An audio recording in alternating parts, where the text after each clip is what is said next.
जंगल के बीच गहराई में एक ऐसा कुआं था जिसे कोई नहीं जानता था, सिर्फ एक औरत जानती थी, काली रानी। उसका दिल लालच और बुराई से भरा था।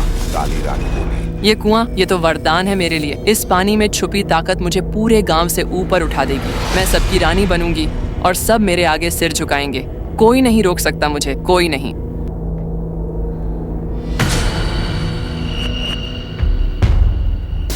हर घूंट के साथ उसकी ताकत बढ़ती गई, लेकिन ताकत का नशा इंसान को अंधा बना देता है। काली रानी बोली, हाँ हाँ हाँ, अब मुझे कौन रोकेगा। ये गांव, ये जंगल, सब कुछ मेरा होगा।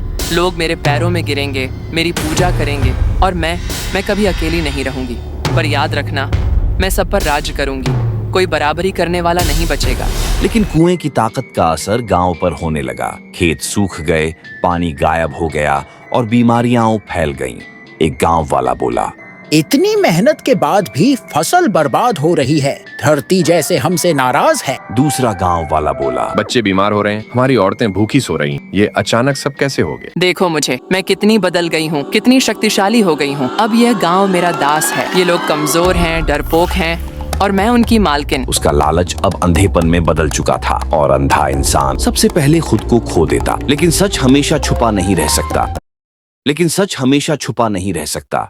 एक दिन मासूम जिज्ञासा ने सच की परत खोल दी। बच्ची बोली, ये कुआं कितना सुंदर है। अरे माई, आप यहाँ क्या कर रही हैं? काली रानी बोली, भाग यहाँ से। ये कुआं मेरा है, सिर्फ मेरा। अगर तूने किसी को बताया तो तुझे इसकी सजा मिलेगी। बच्ची बोली, वह माई, वह कुएं के पास थी।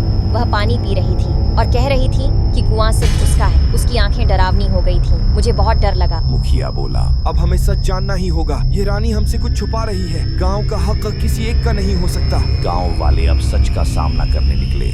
जब लोग मिलकर खड़े होते हैं तो सबसे बड़ी बुराई भी कांप जाती है। मुखिया बोला, रानी, ये जंगल और कुआं सबका है। तुमने इसे अपना बनाने की कोशिश कर हमारे साथ धोखा किया। काली रानी बोली, चुप रहो।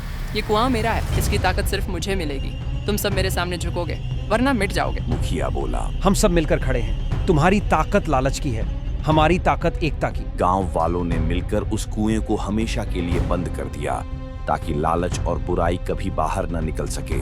अब कोई हमारे गांव को नुकसान नहीं पहुंचा पाएगा। गांव की महिला बोली, सच्ची ताकत बांटने में है, अकेले छीनने में नहीं। काली रानी बोली, काश मैंने इस ताकत को अपने लिए नहीं, सबके लिए इस्तेमाल किया होता। काश मैंने पहले ही सोचा होता कि असली राज लोगों के दिल जीतने में है, न कि उन्हें डराने में। जो ताकत सिर्फ अपने लिए रखे वह बर्बादी लाती है और जो ताकत सबके साथ बांटे वही असली शक्ति है।